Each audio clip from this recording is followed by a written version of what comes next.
Enough talking already. Let's get busy hacking and helping. Wow, I'm going to give you a 2-for-1 hack right out of the gate. Have you ever been happily sewing along? You know, you're in the zone and, you're just going along. You're thinking about how great this project is and then your foot pedal ends up in the next room. Oh yeah, you know it's true.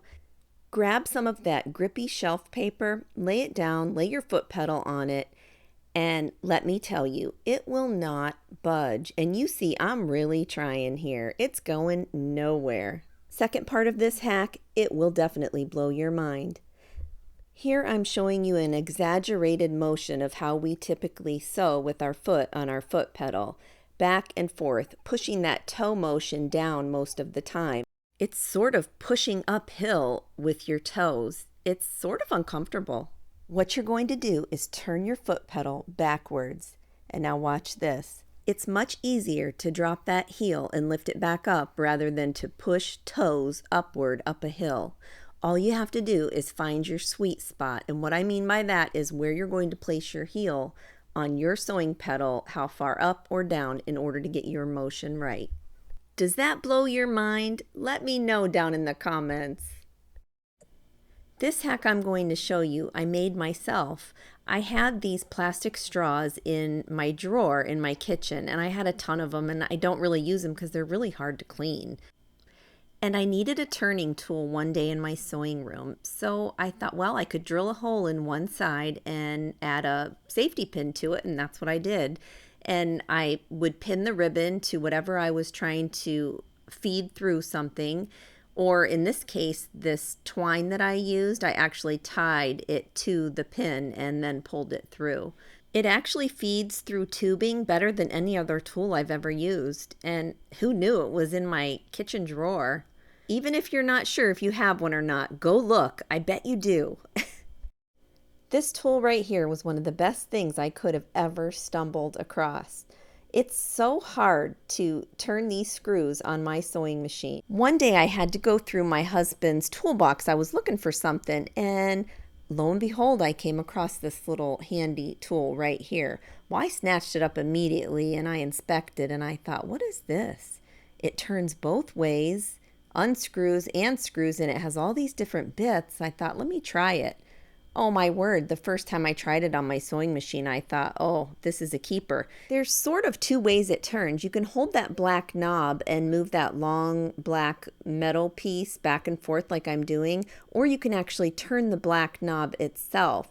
So there's a couple different routes you can go on this one.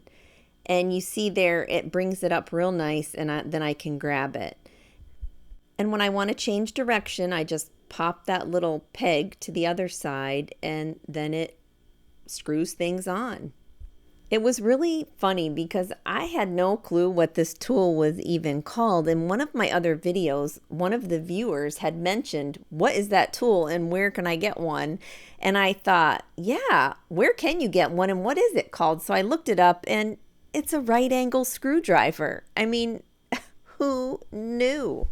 Give this video a thumbs up if you like that hack. With this hack, you'll be able to make scallops on everything. Line up your half paper circles wherever you'd like your scallops. Then you're going to measure the distance between each line. Right there I'm showing you. Make sure everything is the same and trace them and cut them out and sew as you would like it. Perfectly even scallops every single time. The smaller block of wood here I bought, and it cost me almost $20 with shipping. This other block of wood, it came from Hobby Lobby out of their wood craft section, and it cost $2.49. If you're a quilter, you know we're always trying to perfect our quilt block. And there's no doubt that perfect quilt blocks, there was a wood clapper that was used on it. In order to have more coverage, I got this wood block and I purchased this handle from the Goodwill for like $1. Then I drilled a couple holes in my wood, put some glue down in, and connected them together. Let's see if it works. Press those seams open really good. I can tell already it gives great coverage. Now let's take a look here. Leave it on there for a minute. Take it off. Oh yeah, it totally works. Look at how flat those seams are. Sorry, quilters, your secret is out. Before I started using this hack, this is what would happen right here. My ruler would slide as I would cut with my rotary cutter. Then I got smart. I bought some weights at the Goodwill. I bought a set of 2 for $4, and I set it on the end of the ruler, sliced down. My ruler doesn't even budge. I mean, really, where was this hack my whole sewing life? How about a hack for a design board that calls for no hot glue and no tape? Oh yeah, I got one for you. You can use foam board or some corrugated board. I prefer corrugated board. Cut your board to the size that you would like, then cut a piece of batting out in the size of the board. Cut out a 2-inch in width piece of binding. Fold it up on one side and hem it. Then you're going to put right sides together and then attach it just like you see me doing here in the video. Grab some of your elastic, about 1/2 inch in width is fine, and you're going to put your zigzag stitch up on your sewing machine and then pull that elastic as you sew. Nicely tug, don't pull too hard though. Once that elastic is attached, it kind of looks like a shower cap, but go ahead and put it on that corrugated board or foam board. Wrap it up around there and you have a nice, tight fitting design board. And it was all done with sewing, no glue and no tape. That's a winner in my book. These boards are so handy. I use mine probably almost every single day. For all my quilters out there, have you ever wanted to get a really nice pair of quilting gloves, but they're just so darn expensive? I know, I'm with you. I was in my dollar store one day when I spotted these darling pink flamingo gardening gloves. They're super soft but yet have a ton of grip. They're so comfortable, I'll never use anything else. This right here is my roundabout set by Martelli, and it has an ironing board in the set. A lot of my viewers have wanted just the ironing board, but it's so expensive. So I came up with an alternative hack on how to make a roundish type ironing board. When I walked into my dollar store, I saw these 2 oval-shaped, egg-looking planks of wood. And I thought, wow, that would make a cute roundish type ironing board. So I brought it home. I glued the 2 pieces together that had the colored side on it because there was some glitter and I wanted to keep that all encased. Pressed them together, put a book on them, let them sit for about an hour. Then I got out some fabric, cut about 2 inches around that and cut out that piece of fabric. Then a piece of batting in the shape of the egg, and then a piece of Insulbright, again in the shape of the egg. Grab some of your 1/2 inch elastic, put a pin in the side, take it to your serger, or you can zigzag this on your sewing machine and play tug-of-war with it. Then you're going to layer up your batting, then your Insulbright, and then you're going to put your shower cap type looking piece of fabric over top of that. Easy and affordable. Now I give all the credit to my mom on this hack right here. She taught it to me when I first got my sewing table.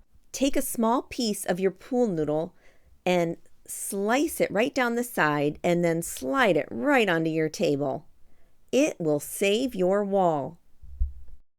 This next hack, it is near and dear to my heart. I got so tired of throwing away practice quilt sandwiches that I came up with this. You take 2 Velcro command hook strips, put one on your sewing machine and one on a dry erase marker. And voila, you can practice your free motion quilting till your heart is content. But wait, you have to make that quilt sandwich first, and I'm going to show you how to do that.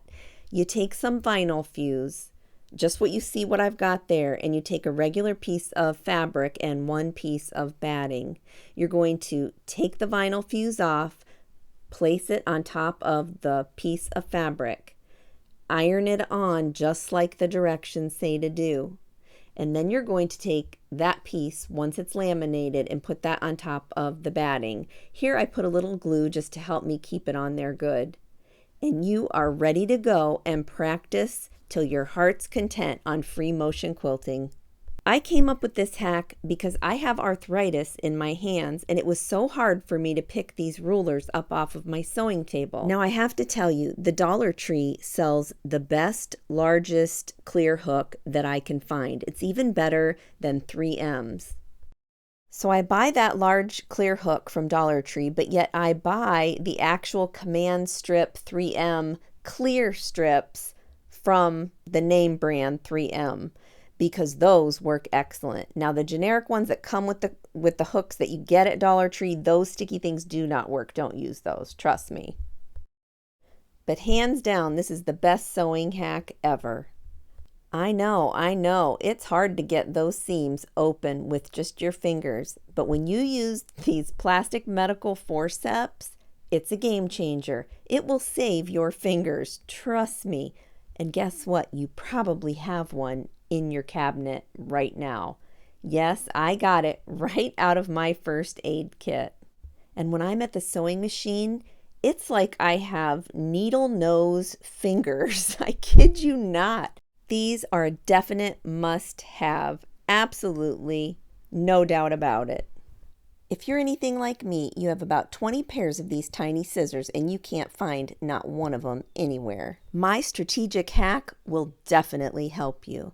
Take the tiniest of the tiniest clear hooks and a small damage-free sticky. Because you don't want this hook or scissors to interfere with anything else on your sewing machine, you're going to test it out first. Sit like you normally would at your sewing machine and hold with your left hand the hook and put your right hand right around that area by your wheel, by the cords, everything, just to make sure that you have full clearance with those scissors hanging there. And I also want to be able to see that my scissors are there from where I'm sitting. So I want to make sure that I'm going to position it where I can see that they're there. Once everything looks good, just take a small marking tool. I took a pencil and I made a mark right above that rounded top area. Then you're going to prepare your stickies on your hook, just like the directions say. Everyone knows about these stickies, right? And then place it exactly where you marked it. I first placed it lightly and then I looked to make sure that it was straight, and then I knew it was okay and I pressed even harder to make sure it was secure. And then I added my scissors right on the hook. And on the right hand side of the screen you can totally see that I can see my scissors peeking out. And I know they're there, and I know I better put them back so I can find them next time.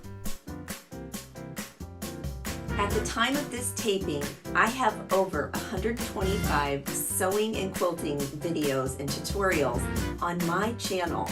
In all of my sewing and quilting tutorials, I give you only my best tips, my best advice. So stick around, friend. You're sure to find something to enjoy on my channel. As always, until next time on the Sewing Channel, take care.